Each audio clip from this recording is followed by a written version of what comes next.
سیاست کے وہ ڈیش ہیں جو نہ نسدی ہے نہ وسدی ہے. ان کا ٹریک ریکارڈ ماشاءاللہ اگر آپ دیکھیں تو آپ کو فخر نہیں ہوگا, کیونکہ ان کے دور میں ہی ان پہ الزام رہا ہے, اور آج سوشل میڈیا اس سے بھرا پڑا ہے.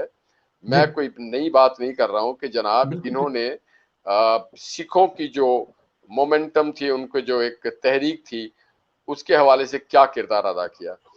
اور یہ ہمیشہ سیف کھیلنا چاہتے ہیں, اور جب یہ چاپلوسی پہ آتے ہیں تو حد سے گزر جاتے ہیں. تو ان کے بارے میں اتنا ہی بول سکتا ہوں کہ نہ وسدی ہے نہ نسدی ہے, بس. بالکل ٹھیک ہے, بالکل ٹھیک ہے جی. میاں نواز صاحب کے بیانیے کو لے کر کئی طرح کی بحث چل رہی ہے, مین سٹریم میڈیا پہ, سوشل میڈیا پہ, اور پاکستان مسلم نون لیگ کے اندر بھی بحث چل رہی ہے. کیا بیانیہ درست سمت میں چل رہا ہے, اور اصل بیانیہ ہے کیا, ذرا بتائیں گے؟ کچھ پارٹی کے اندر بھی یہ بحث چل رہی ہے. دیکھیں, ایک تو میں آپ کو بتاؤں, مجھے بڑی خوشی ہوتی ہے جب اسی بیانیوں کے گرد, یہ نیکولس ہے جس کے گرد گھوم رہا ہوتا ہے, سارا سسٹم گھوم رہا ہے اسی کے گرد. تو جو کام ہمیں بہت محنت سے کرنا پڑتا تھا, میاں صاحب کے کام کو بتانے کا, ان کے منشور کو بتانے کا, ان کے جو کارنامے ہیں, ان کے جو اسٹیٹمنٹ شپ ہے, وہ ماشاءاللہ سے عمران خان صاحب کی حکومت اس کو بڑے احسن طریقے سے, اس بات کا میں کریڈٹ دیتا ہوں ان کو کہ انہوں نے ہمیں کبھی گم نہیں ہونے دیا, ہمیں خاموش نہیں ہونے دیا, ہمیں ہمیشہ فور فرنٹ پہ رکھا, ہمیشہ اپنے دل میں, زبان میں اور آنکھوں میں بسا کے رکھا. وہ اب جس انداز میں بسائے ہوں, تو یہ کریڈٹ گوز ٹو دیم. اس کے بعد جو دوسری آپ نے بات کی کہ مسلم لیگ کے اندر بھی اس پہ بحث ہو رہی ہے, یہ بہت اچھی بات ہے. یہ مسلم لیگ کے اندر نہیں ہو رہی ہے, پاکستان کے ہر گلی کوچہ و بازار میں یہ بحث چھڑ چکی ہے, اور چھڑنا بھی چاہیے. اگر آپ اس ملک کے شہری ہیں تو آپ کو اس کی قدر و قیمت, منزلت کا پتہ ہونا چاہیے, اس کے آئین کا پتہ ہونا چاہیے, اس کے حصول کا اور اس کو مضبوط کرنے کا سلیقہ اور طریقہ آپ کو آنا چاہیے. یہ صرف نہیں ہوتا ہے زندگی کہ کچھ لوگوں کو ہم ٹھیکہ دے دیں کہ وہ ریاست اور حکومت چلائیں اور ہم چپ چاپ رہیں. جو معاشروں نے ترقی کی ہے وہ ہر انڈیویجول اپنا حصہ ڈالتا ہے.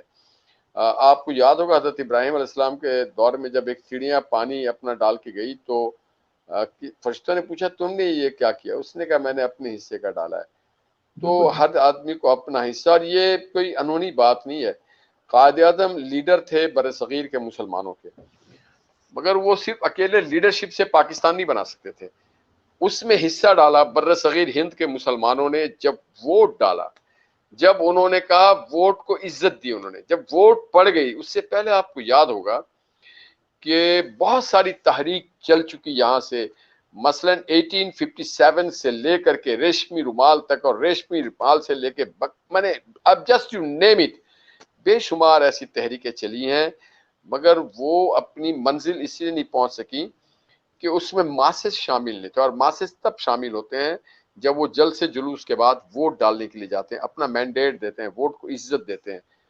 تو یہ ہم سب کا ایک کلیکٹیو ملک ہے, ہم سب اس کے, اور ہمارے آنے والی نسلیں اس کی مالک ہے. یہ کسی بادشاہ سلامت کا ملک نہیں ہے, یہ کسی ایک نسل کا, کسی ایک گروہ کا, کسی ایک شہر کا, کسی ایک خطے کا ملک نہیں ہے.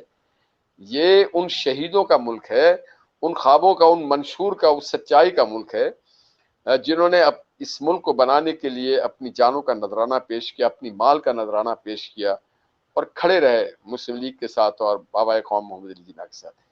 اب آیا دوسری چیز کہ بحث ہو رہی, بحث ہونی چاہیے.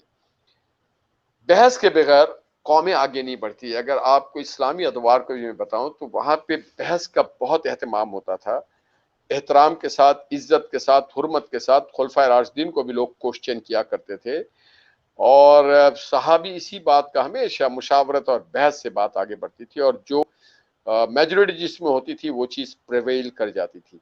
اسی طرح سے بہت سارے سوالات ہیں لوگوں کے, بہت سارے سوچ ہے, بہت سارے آئیڈیاز ہیں, اس کو ہم ڈسکس کر رہے ہیں.